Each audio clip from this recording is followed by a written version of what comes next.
The government grant scheme, I think it's been wonderful for us in 2017. What it's allowed us to do with Dublin is just develop the whole game with the girls as well and bring it on to a whole new level. Even apart from the strength and conditioning and the physio, I think that's the most basic side of things, but even last year, video analysis and stats, you know, for girls to be able to, it's one thing telling them what you want them to do and show, but it's to be able to show them as well, and that's one thing where we spent our money, and I thought it was a huge benefit to us now in 2017. You're getting something back that's going to make you a better athlete, a better person. More, you know, you're in better form. You've got the access to the physio, you've got the access to the video analysis. It's making you perform better. And I suppose alongside that, I'm a teacher in a secondary school. You're seeing your kids are recognising you as a role model, because you're putting them efforts into your commitment for your county. But now we're actually getting help from the government to get us to the next phase, to get us to the next stage.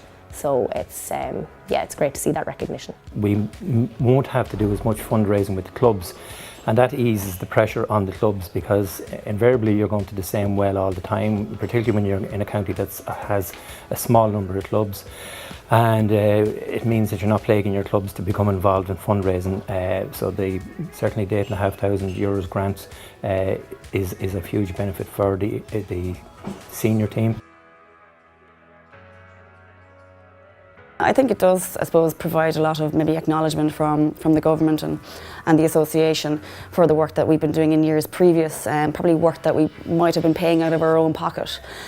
So I suppose from that, yeah, it absolutely gives acknowledgement, but also maybe it shows to younger girls out there that there is recognition there and we are growing as a sport, and listen, if we can keep more girls participating, more power to it. Working with the three organisations, they're coming from different perspectives. They've different objectives, yet the primary aim is maintaining really high quality support for high performance female athletes. And it's been wonderful to see the collaboration between the three, working together to try and identify the best way forward, the best way to implement the scheme, changes that were required from phase 1 to phase 2 of the scheme, and really focused on the best service for the female athletes.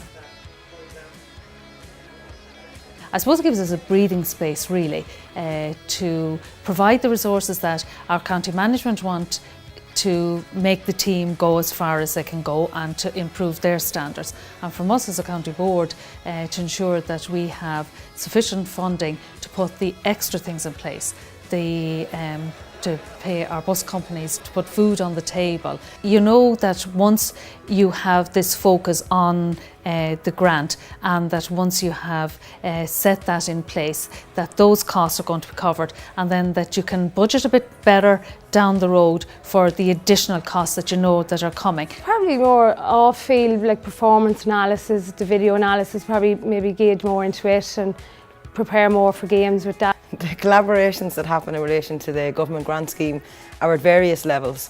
At a national level, the three associations can work very closely together, which is extremely important because we're all going for the same aim of making sure the highest environments are there and standards are there.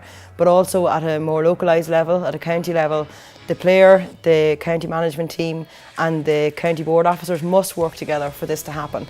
So they must sit, they must talk through what the scheme is about and make sure that what goes into that grant is something that's going to benefit everybody that's involved in it. So the collaboration, without it, it's not going to work.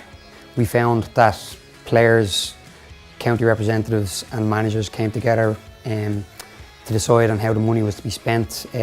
Some counties obviously need some work in this area, but we definitely found that it was really positive that players felt that they had a voice in the decision-making process and about where the money was going to be spent for their county team.